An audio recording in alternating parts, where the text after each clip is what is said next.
Hi, welcome to this class with some extra ideas on suggestions for things to do in your 4-generation chart when you have done the 4 generations in the way that we've talked about in the first 3 sessions. So in the first 3 sessions, we looked at some family search basics in working with your 4 generations. In the second session, we looked at adding and organizing sources. In the third session, we looked at memories. And in this 4th session, I'm saying, where do you go from here? You've got some skills, but maybe not super solid skills, but you've got an interest and an idea. So I've got 9 ideas of things you can do to go from here. The first idea I have is make an appointment with your family. You have time for the things you make time for. If you do not set a specific time that you're going to work on family history and that you are going to engage with your family, if you don't make an appointment with your family, they will fall through the cracks of all the things that you have going on, all the demands that you have on your time. I would suggest commit to 15 minutes a week and actually plan it. If you do more, great, but just set aside at least 15 minutes a week. And let me tell you a suggestion I have for that. I've created a program called 15 by 52, which it lets you take 15 minutes a week and develop your family history skills. Now, a few of the things that are in the 15 by 52, we've already talked about in these sessions, but I think that the review will be helpful to you, but a lot of it is not covered in here. And so my suggestion would be take 15 minutes a week, work through this, and you will feel way more confident with your skills.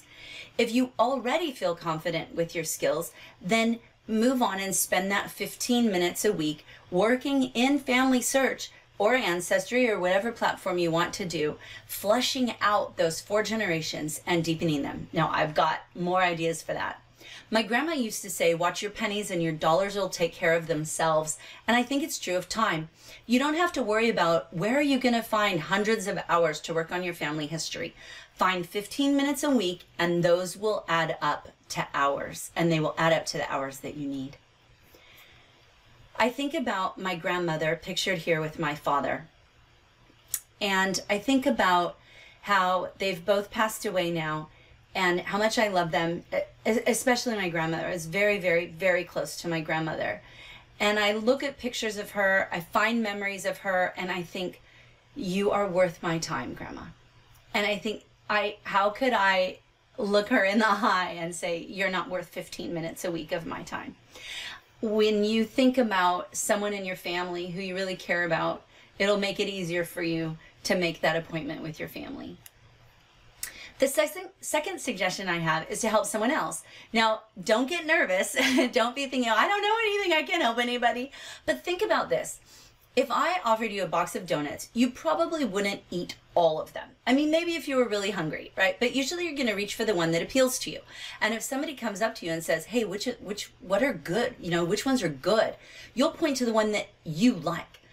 I say, do the same thing with family history. You don't have to know everything, right? You don't have to know everything in order to help somebody else. You just need to know and care about one thing. So maybe you watched the session last week on memories and you figured out how to do those topic tags, or you know how to do titles or descriptions, or maybe you know how to add audio memories, or maybe you know how to standardize dates, right? Whatever you know how to do, it doesn't have to be big, but offer to share that knowledge with someone else. Why do I suggest that? Well, I have 2 reasons. The first reason is that when you share something, you learn it better. I know that because I'm a teacher and I learn best from teaching. The second thing is that when you share it with someone else and you see the excitement that they feel over learning how to do something, it renews your own excitement and you feel that spirit that comes with working in family history. So I strongly suggest find someone that you can help. Show them what you're learning. You don't have to be an expert. You just have to care. The third idea I have is to choose one person. So I showed you before the picture of my grandmother, and this is my grandmother. And she's the person I've chosen. What I mean by chosen is I am going to be the memory keeper for her.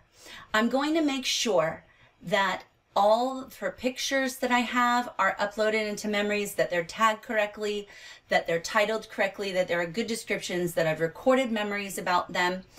I want to make sure that everything is standardized, that I'm accepting all of the accurate record hints, that I'm adding them in, that the sources are full, fleshed out, organized, that they all have people, places, and things, all these things that we've talked about for the last 3 classes.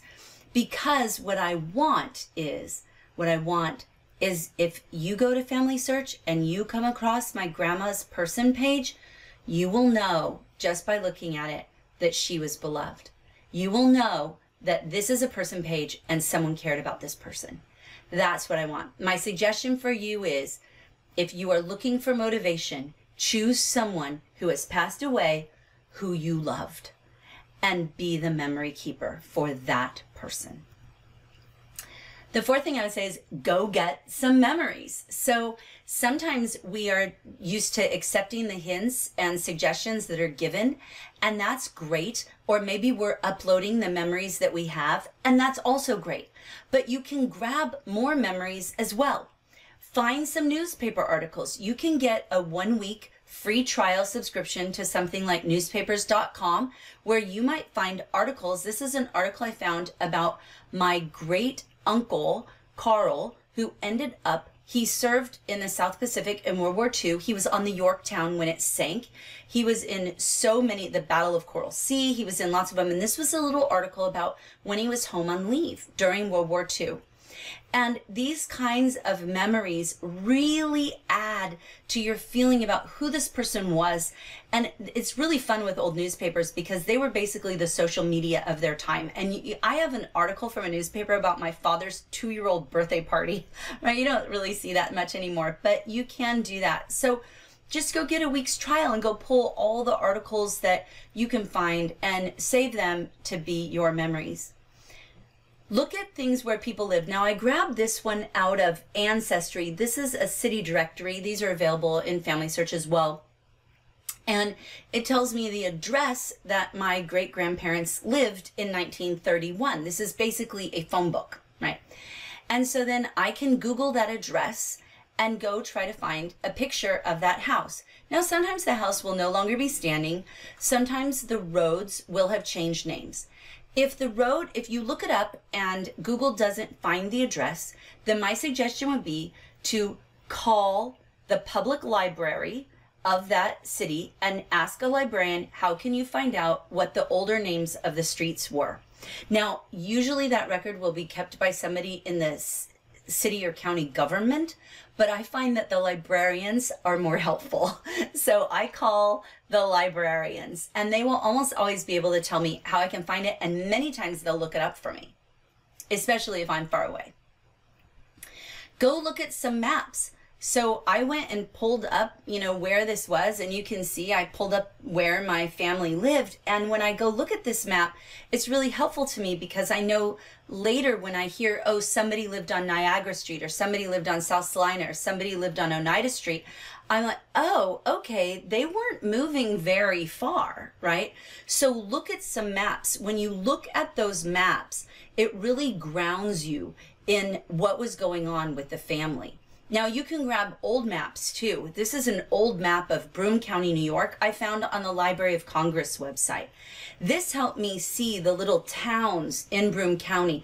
And when my family mostly moved around in some of these towns in the upper left, and it's like they moved from Nanticoke to Maine, and it was like, oh, you moved far away. Oh no, it's right on the edge. And this particular map has the names of where the people's farms and homes were, and I was able to actually find my ancestors' names on this map.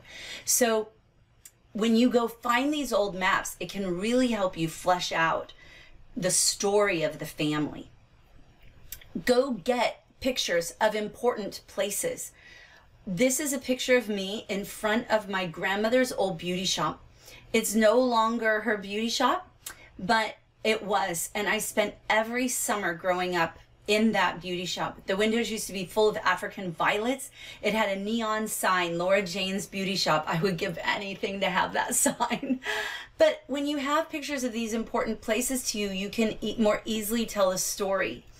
This is a picture I took of the house where my great-grandmother eventually ended up living with 13 children. And when this house was there, it wasn't quite as big. It's been added on to since then. But just, this was a house, I know it's on Tappan Street in Baldwinsville, and just seeing the house, I can see the stories, and it means so much. So go grab some pictures of important places. Update your memories. So when you upload your own memories, we learned how to tag them, and we learned that that red circle with the exclamation mark means that not everybody in the picture has been tagged. You can see that not any of these pictures have titles because it would show up below the picture. Once you get all the memories that you have updated, right, then make a commitment that you will always update the memories as you add them, that you will make sure to keep them full and complete, and that if anybody else tags a member of your family and you notice a memory that hasn't been properly titled or described, that you will either add in a description if you can, or title it if you can't. It only lets you do that if you're the one who uploaded the memory. You're the only one who can put in the title, but you can reach out to the person and ask them to put in a title, and you can suggest one to take the burden off them a little bit, but you can add an audio memory, you can add a story, you can like it, right? So keep those memories updated. And I think a lot of times the key to feeling connected to our family is through these memories. This is a related idea, which is commit to capture. From now on, decide that when you are with somebody, that you are going to record a memory. Whether you're going to pull out a phone and say, let's record a memory, whether you are going to take a picture, commit that you are going to capture memories and put them in family search. Remember, you can attach memories to yourself. So don't think it only has to be ancestors. You can attach memories to yourself as well.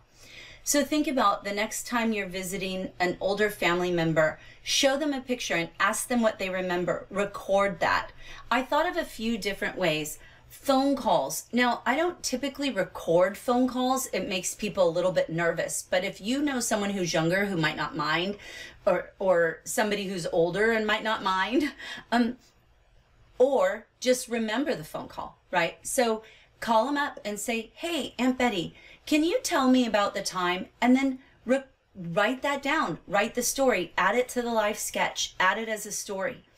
Texts are great. You can send text messages. Hey, who remembers, like, send a picture out. Who knows who's in this picture? And then help get those memories. Video calls that you have can be recorded.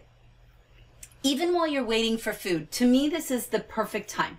If you are at a restaurant and you're waiting for them to bring your food, that to me is the perfect time to just ask a memory, share a memory, and just record it. Like, while we're waiting, let me tell you a story that happened to my dad when he was little, and just record it. So the basic idea behind this is something that is from my very favorite author, George Eliot. Her real name was Marianne Evans. She wrote under the pen name George Eliot. And she said, the golden moments in the stream of life rush past us, and we see nothing but sand. The angels come to visit us, and we only know them when they are gone. And so I think we need to use the golden moments. Use those golden moments to record memories, to gather memories, to seek out memories. Use the golden moments. You don't need to spend hours. It can be part of your normal conversations. Make it part of your normal pattern of being that you are a memory keeper. You can decide to go either broad or deep. So on the left, you can see a list of some of the 13 children of my great-grandparents. On the right, you see the siblings of my great-grandfather. I just took a screenshot, and that's what happens. So this is on my great-grandfather's person page. His children are listed on one side and then his siblings on the other. I could decide that I am going to go outward, right? I'm going to spread out. I'm going to go grab the siblings of my 4 generations. I could also go deep, and I could do descendants of those siblings, which actually is what I'm doing. In my personal family history, I'm working on the descendants of my great-grandparents. and trying to fill them out. And that's why all of these children have pictures, and most of the ones on the right have pictures, even though they died. Like, you know, the one I don't have, there was no photograph ever taken of her that we found. So you can go sideways if you want to, or go deeper. So if you feel that you're kind of burned out on this small group of people in your 4 generations, you can go broad or deep. If you're in a family that has other circumstances like adoption, you can choose to follow that line. I've done that myself as well. You can decide, do you want to add in cousins? Do you want to go a generation further back? Like, do you want to do great-great-grandparents, right? Add Gen 5, not just Gen 4. Do you want to do some in-laws, or maybe step, right? So maybe I want to work on my husband's family, although my mother-in-law is a fantastic genealogist, so she doesn't need my help. But a lot of people, maybe their spouse, they could work on that line. Or I have a stepfather and I can work on his line, right? What if I have relatives who are childless and maybe I want to focus on them because they don't necessarily have direct descendants? So go broad or go deep if you're ready to branch out of your first 4 generations.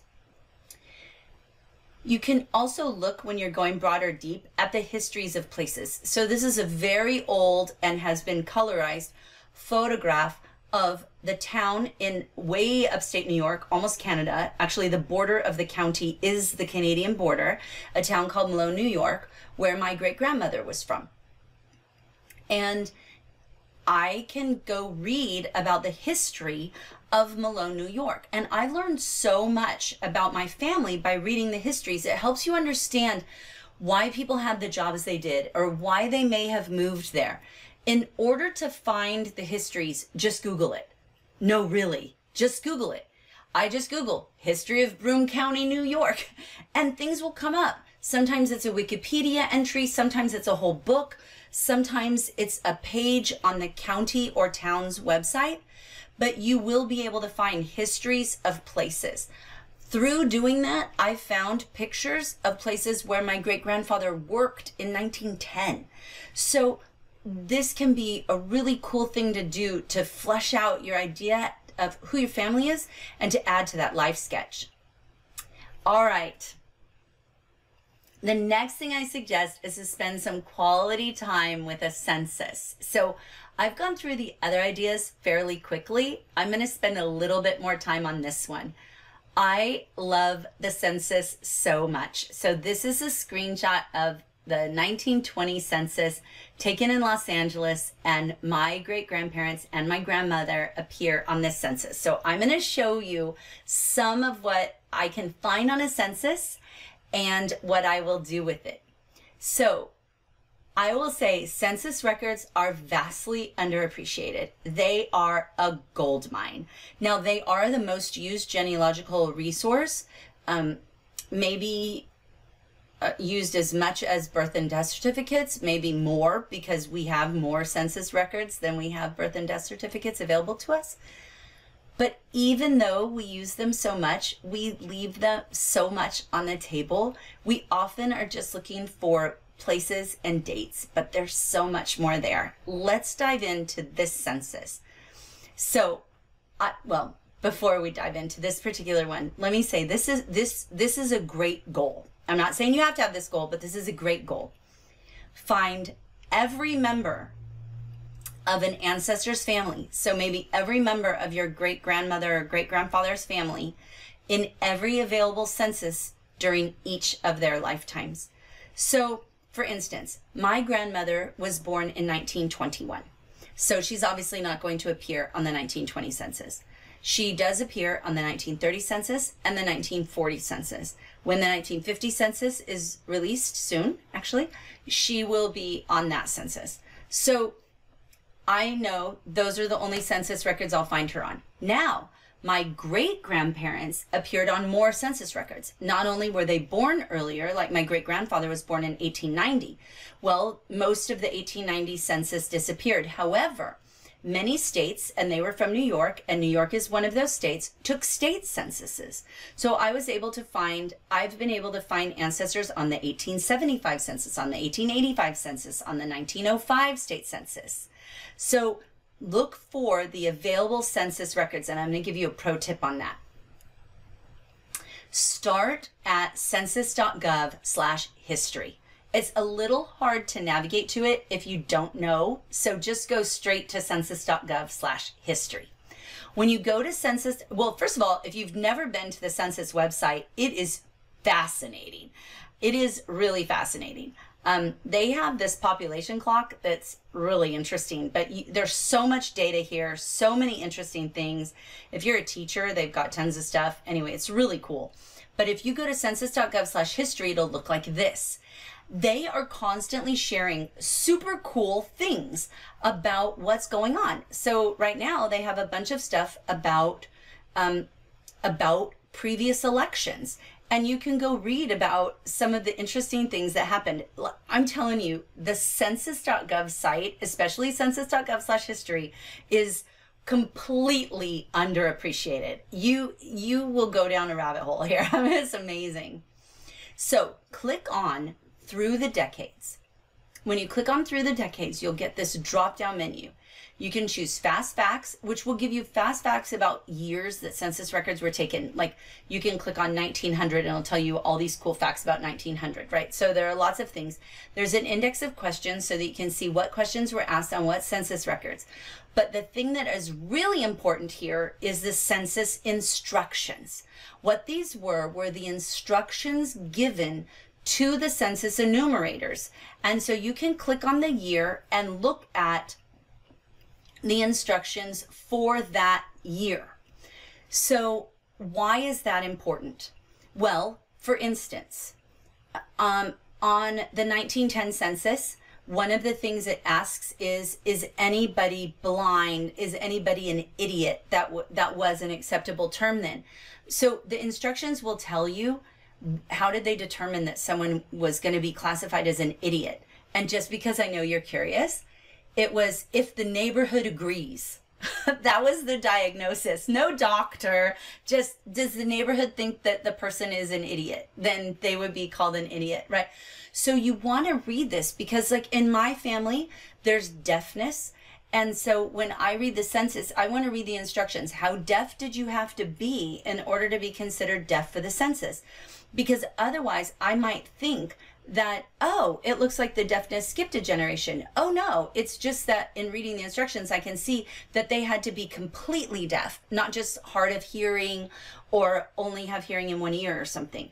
And so that helps me understand what I'm reading. So look at the instructions on the census. So consider the implications of who is there and who's not. So this is not, I promise you I'm going to get to that 1910 census. This is a different census. This is the 1900 census actually.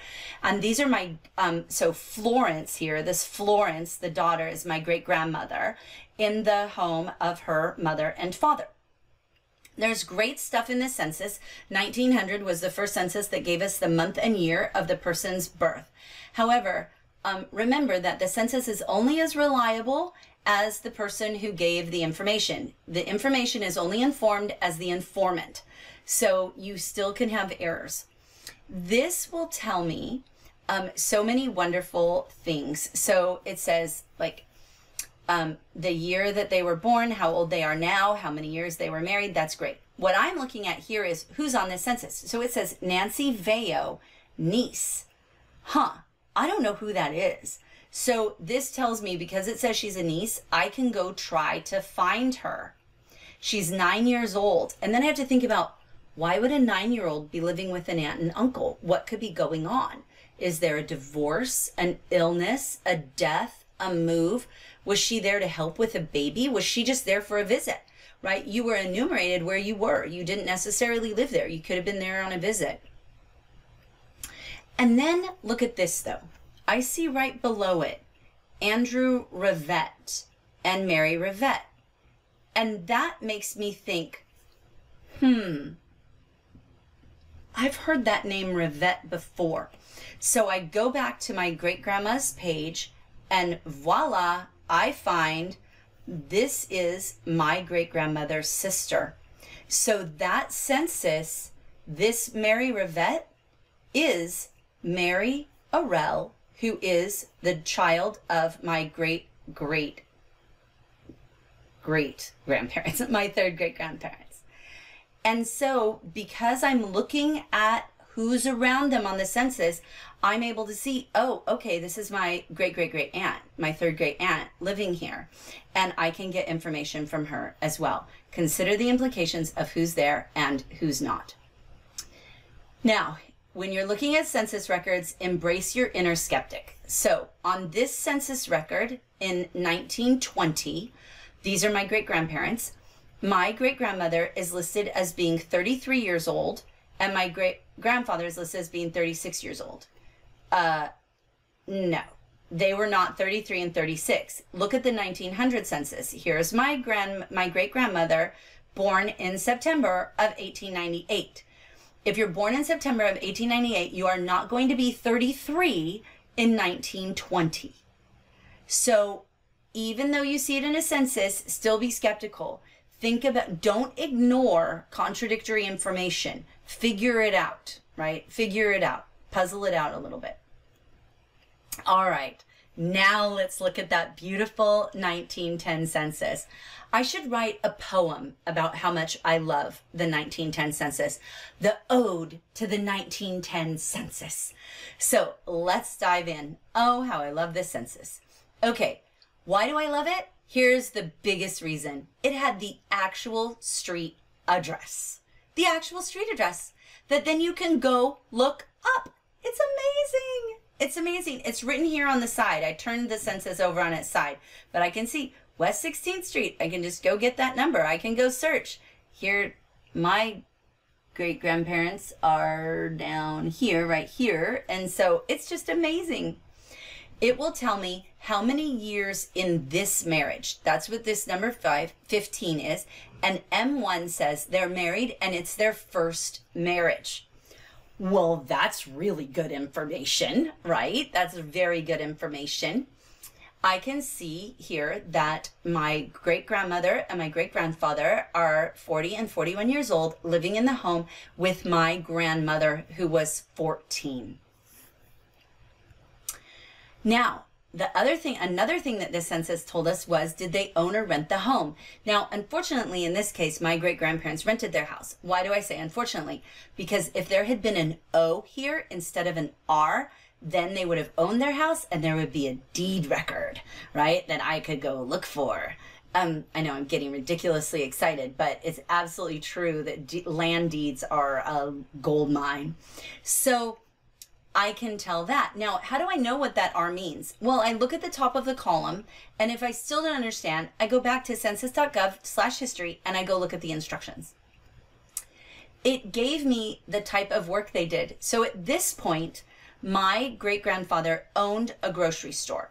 I can tell by the OA that he worked for himself. He was the owner and he worked for himself. So that's kind of cool. And then it also tells me where everybody was from and what year they arrived. So on this census, it tells me my grandmother emigrated from Scotland in 1872. So I have an immigration year. How beautiful is that? It tells me she was born in Scotland. And see, in this census, it put in parentheses what language they spoke. So this is my great-grandfather. He was born in Indiana and his native language was English. My great-grandmother was born in Scotland and her native language, they had written in English and scratched it out and wrote in Gaelic. Gaelic was my great-grandmother's original native language. And then both of her parents were from Scotland, and she emigrated to the United States in 1792. I'd be a lot older. I'd be dead. She emigrated in 1872. Isn't that fantastic information? Now, once you grab all the information you can off of a census, one thing I suggest is recording it in a spreadsheet. So this is a spreadsheet I have, that I'm using right now on somebody. This is not actually in my 4 generations. I found a photo, well, I found a newspaper clipping actually. I found a newspaper clipping in a family Bible that my aunt gave to me. And the newspaper clipping had this Fred Russell. Well, my great grandma, and they really said Russell because they were French Canadian, but my great grandmother was a Russell. And I don't know how this guy's connected to her. So I started trying to look. And so I started searching for Fred Russell.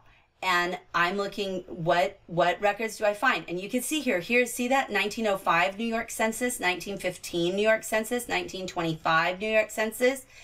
And I will take some notes. So you don't have to do this, but this is one possibility for you.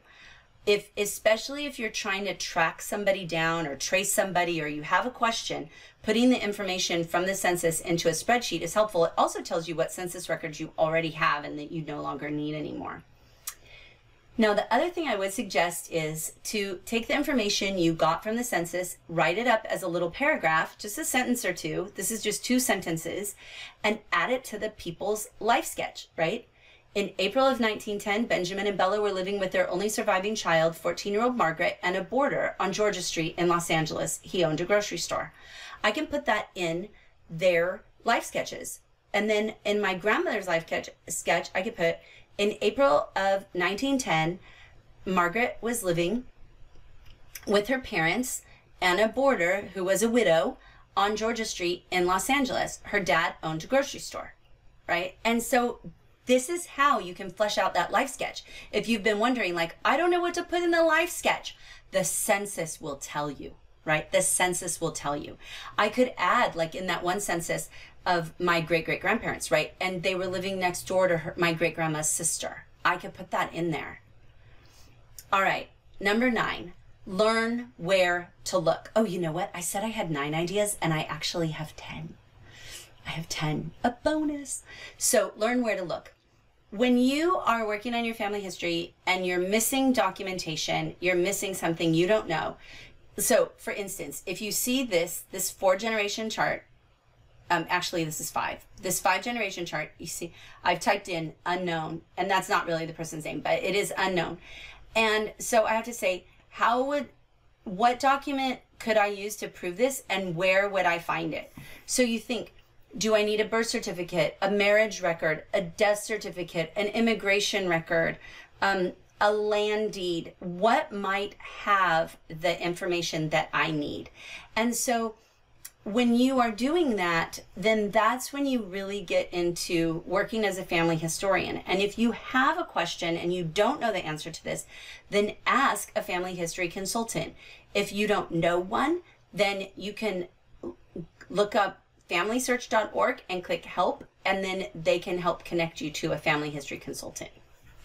All right, the last thing I have is especially just for fun. So play with the apps and activities. This is in what's called the Solutions Gallery on Family Search. In the Solutions Gallery, they have partners. So these are third parties who've partnered with Family Search to allow access to different kinds of apps and things that people can use with Family Search. So you can do charts, and they'll tell you if they cost anything. So free or one-time payment, which might mean either that it's like a one-time membership or it's like you pay $5 for the thing or whatever. So you can do charts, you can do family tree management. So this would be like a desktop tree where you're keeping your family, not just in the cloud. There is one section that is Latter-day Saints access, which means that you need to be a member of the church in order to participate in those. Photos and stories are ones that you can use, and it will tell you, see also that it says what it's for, either the web or Android, iPhone, right? All the different ways that you can use it. So there are lots of different apps. I'll show you an example. Pedigree Pie lets you see where your ancestry is from. Now, you can do this in Family Search. When you look at your tree and you're looking in a fan chart, you can choose the country that they were born in to look at. But this does it just a little bit differently. Let me show you what it does. It gives you the percentages of your 6 times great-grandparents. It goes out that far. But you see that it's unidentified 81% of them out here. And so this Q is Quebec. Okay, so then what this will do, why Pedigree Pie is fun, is based on where everybody else is from and based on immigration patterns, it guesses. It will guess where they're from. And so that's really pretty interesting. Now, in my case, they didn't guess completely right because they guessed very little Quebecois right here, when actually there was quite a bit more. However, and the Ireland, they didn't guess as much either. But this is still the first 6 generations. Most of my family was in the United States in the 1600s. And so most of my ancestors.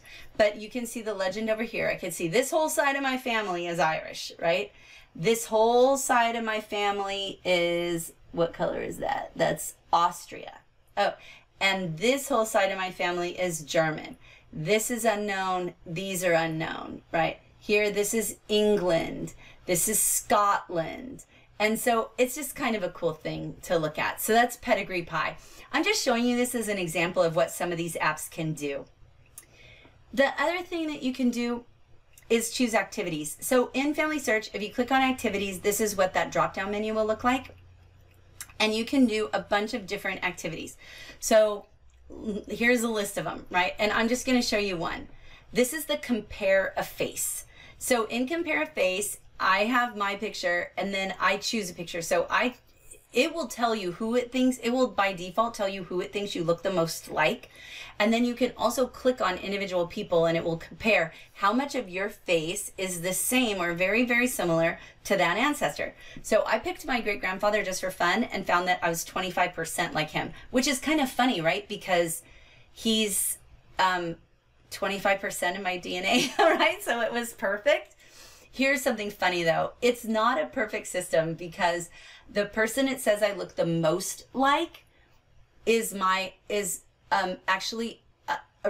My grandparent, is a great-grandparent of mine, but through adoption. And so I'm not actually biologically related to the person, but I guess I've just grown to look like them over love and time. So the compare a face is kind of fun to do, especially with kids. You can maybe see I get my cheeks from that grandpa.